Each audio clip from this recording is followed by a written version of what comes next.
Hello viewers, welcome to Magizhambu channel. மகிழம்பு சேனலில் இன்றைக்கி கருப்பு கவனி அரிசியில் பிடி கொழுக்கட்டை செஞ்சு காட்ட போகிறேன். அது எப்படின்னு தெரியாத நீங்கள் கற்றுக்கலாம். கருப்பு கவனி அரிசி முன்னாடியே வீட்டில் கழுவி காய போட்டு மிஷினில் அரைச்சிட்டு வந்து வச்சுருக்கேன். இது பாருங்கள், இது வீட்டிலே விளைஞ்சது, நாங்களே அரைச்சது.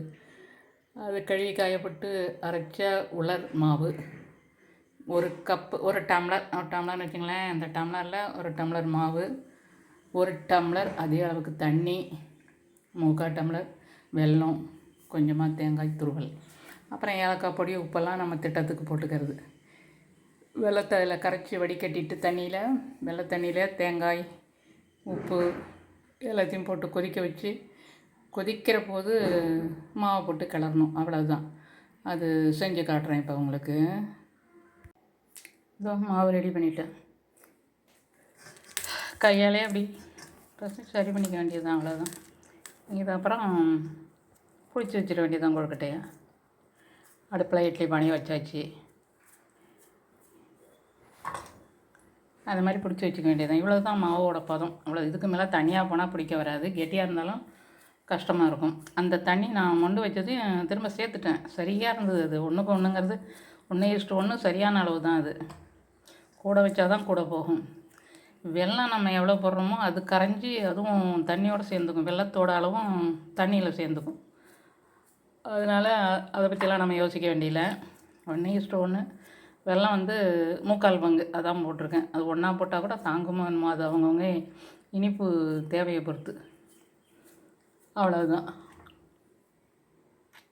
இது வெந்தப்புறம் எடுத்து காட்டுறேன். அப்புறம் இப்போ எல்லா மாவையும் பிடிச்சிட்டேன். இனிமேல் ஆவியில் வச்சு வேக வைக்க வேண்டியது தான். எல்லாமே கொழுக்கட்டையாக பிடிச்சிட்டேன்.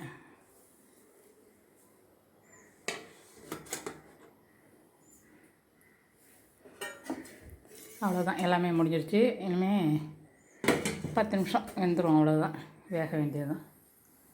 வெந்தப்புறம் எடுத்து காட்டுறேன். அப்புறம் கொழுக்கட்டை வெந்துடுச்சு. அவ்வளோதான், 10 நிமிஷம். சூப்பரான கொழுக்கட்டை. இதுதான் கருப்பு கவுனி கொழுக்கட்டை.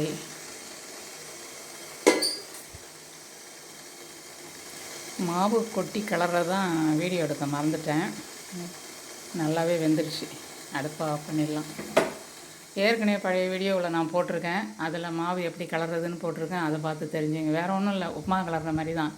தண்ணியில் மாவை கொட்டி கிளறிடுறது தான். நீங்கள் பயமாக இருக்குங்கிற போது கொஞ்சம் தண்ணி அதிகமாக போயிட்டாமல் இருக்கணும்னு நினச்சா 2 கரண்டி, அதாவது 1/2 டம்ளர் கரண்டியால் மொண்டு ஊற்றி தண்ணியை, கொதிக்கிற தண்ணியை எடுத்து வச்சுக்கணும்.